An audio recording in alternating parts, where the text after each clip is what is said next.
안녕하십니까. 근거 중심 의학, 진짜 의학을 지향하는 명승권 TV의 명승권입니다. 자, 오늘은 개똥쑥, 버섯, 흑고이단에 대해서 알아보도록 하겠습니다. 네, 먼저 개똥쑥에 대해서 알아보겠습니다. 이게 지금 2008년도 뉴스네요. 이게 바로 2008년도 신문 기사인데요. 제목에 개똥쑥, 항암효과 1200배. 야, 이 제목만 보면 일반 사람들은 개똥쑥이 암에 좋은 항암 효과가 있기 때문에 이거 한번 나도 써봐야 되겠다, 이렇게 생각할 수 있는 암 환자분들도 계시겠죠. 내용을 한번 읽어볼까요? 미국 워싱턴 대학 연구팀은 암을 죽이는 능력이 기존 약보다 1200배 가까이 되는 약초에 대해 보고했다. 연구팀은 암저널, 캔서 레터스, SCR급 국제학술지겠죠. 이 저널을 통해 개똥쑥에 대해 암세포만을 선택적으로 공격하도록 처리한 후 백혈병 세포에 투여했더니 폭탄처럼 암세포를 죽인 것으로 조사됐다. 그래서 전립선암과 유방암 치료에도 쓰일 수 있는지 연구를 진행 중이다 라고 밝혔습니다. 그리고 개똥쑥은 국화과 식물로 한국, 일본 등에 자라는데 길가나 빈터, 강가에서 볼 수 있으며 풀 전체에 털이 없고 특이한 냄새가 난다. 개똥쑥의 플라보노이드 성분은 항말라리아 효과를 말라리아 치료제 아르테미신 제조에도 쓰이고 있다, 이렇게 되어 있습니다. 그러니까 이 내용을 제목만 봤을 때는 개똥쑥이 정말 항암 효과가 굉장히 대단히 입증된 것처럼 착각할 수 있는데, 연구 내용을 보면 백혈병 세포에 투여한 것으로 되어 있어요. 백혈병 세포라고 하면 사람을 대상으로 한 건 아니죠. 바로 이러한 연구를 실험실 연구라고 합니다. 앞선 동영상에서 근거수준 피라미드에서 얘기를 했는데, 아무리 실험실 연구에서, 즉 세포나 혹은 미생물, 어떤 분자물질, 이런 것들을 이용을 해서 어떤 항암 효과가 있다 할지라도 바로 그 다음 단계인 쥐를 대상으로 한 동물 실험이 필요할 테고요. 동물 실험에서 효과가 있다 할지라도 사람을 대상으로 한 그러한 임상시험 결과가 있어야 됩니다.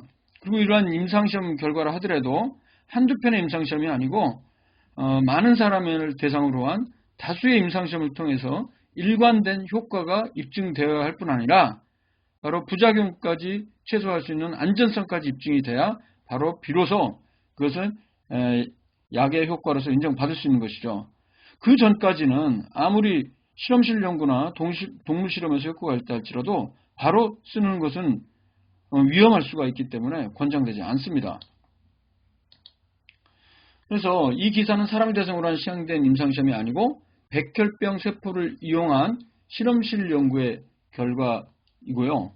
중요한 것은 이 개똥쑥 실험 식물 자체가 아니라 개똥쑥에 들어있는 수많은 물질 중에서 아르테미신이라는 특정 화학물질의 항암 효과에 대한 것입니다. 암 환자에게 효능이 있는지, 심각한 부작용이 없는지에 대해서는 향후에 더 많은 임상시험이 필요한 신약 개발의 아주 초기 단계 실험실 연구 결과일 뿐이죠. 물론 어떤 말기암 환자가 개똥쑥 먹고 암이 나왔다는 소문이나 혹은 방송에 나와서 경험을 이야기하는 경우도 있는데, 이는 개똥쑥의 효과인지 그 인과관계를 입증할 수 없는 단순 경험이나 사례에 불과합니다. 실제 제가 방송에 출연했을 때 어떤 암 환자가 병원에서 수술과 항암 치료를 70에서 80%까지 받았는데 부작용이 있다 보니까 자의로 치료를 거부하고 산속에 들어가 약초를 먹고 나서 1개월 있다 몸 상태가 좋아져서 다시 병원에 가봤더니 암의 크기가 작아진 사례가 있었습니다.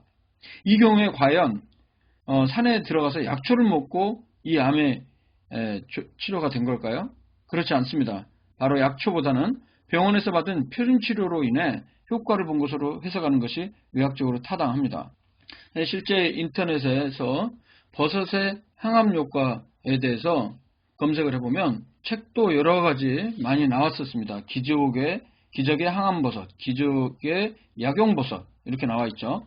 과연 이러한 버섯이 항암 효과가 임상적으로 입증된 건지 정리를 해봤습니다. 버섯 중에서도 차가버섯, 영지버섯, 상황버섯은요, 수십 년 전부터 기적의 항암버섯으로 대중들에게 잘 알려져 있습니다. 하지만 개똥쑥과 마찬가지로 버섯류가 항암치료 효과에 임상적으로 입증되지 않은 상황입니다. 실제 영지버섯의 경우에는 공신력 있는 미국의 개체의학 홈페이지에 들어가 보면 이렇게 정리가 잘 되어 있습니다. 영지버섯은 우리나라, 중국, 일본 등 아시아 국가에서 전통 의료 체계에서 중요한 역할을 차지하는 곰팡이입니다. 실제 이 곰팡이 안에 효과를 보이는 활성 물질은 베타글루칸 다당류와 트리터펜으로 알려져 있습니다. 이렇게 알려지게 된 것은 적지 않은 실험실 연구나 동물 실험 연구 결과로부터입니다. 영지버섯으로부터 추출한 물질들이 증식을 방해하고 항암제로 인한 구역질을 감소시키거나 방사선 치료 효능을 높이는 결과들이 나오고 있습니다. 특히 항암제로 인한 신장 독성을 예방한다고 쥐실험을 통해서도 알려져 있죠. 그렇지만 실제 사람을 대상으로 한 임상시험은 상당히 그 규모가 적고 근거가 부족합니다.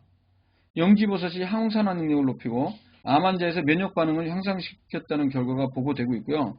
하지만 현재로서는 항암제로서 1차적으로 선택할 수 있다거나 장기간 암 생존율을 향상시킨다는 임상적 근거는 없습니다.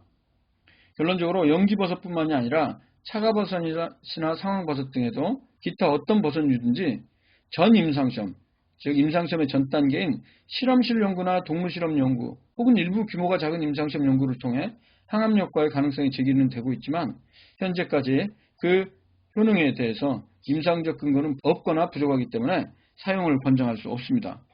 후코이탄의 경우도 마찬가지입니다. 비교적 최근에 이슈가 되고 있는데요.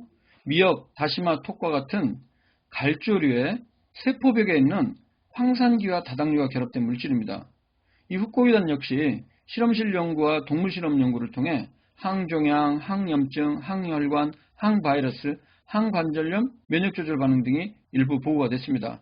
하지만 임상시험은 극히 일부가 있는데요. 그 임상시험조차 단독 후코이탄의 항암 효과를 통해서 암 환자의 생존율을 향상시켰다거나 아니면 치료가 되었다는 그런 임상적 근거는 없습니다. 단지 항암제를 썼을 때 이 독성을 줄여주거나 암 환자의 피로를 감소시켰다는 아주 소수의 임상시험이 있지만 이 연구 결과 자체를 완전히 신뢰할 수가 없습니다. 결론적으로 앞서 제가 보여드렸던 동영상에서 홍삼이나 비타민, 유산균, 오메가3, 칼슘, 글루코사민 등 그런 건강기능식품뿐만 아니라 개똥쑥, 버섯류, 흑고이단, 스쿠알렘, 미스토 등 각종 건강보조식품이 건강에 도움이 된다는 명확한 임상적 근거는 현재까지 없고 부작용의 위험성도 있어 득보다 실이 클 수 있기 때문에 권장하지 않습니다.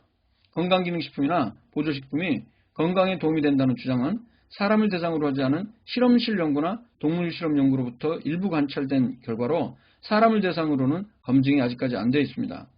더 이상 건강 관련 보조식품에 시간과 돈을 낭비하지 맙시다. 물론 말기암 환자의 경우는 특별히 현재 표준의학에서 치료할 수 있는 방법이 없어서 이러한 건강기능식품이나 보조식품에 지푸라기 잡는 심정으로 의지하는 경우가 있는데요. 하지만 이런 것들을 사용했을 때 효과가 나타나는 경우는 없고 오히려 시간과 돈을 낭비할 수 있고 부작용이 있을 수 있기 때문에 사용하지 않는 것이 좋겠습니다. 오늘은 개똥쑥, 버섯류, 흑고이단에 대해서 알아봤습니다. 다음 시간에 뵙겠습니다.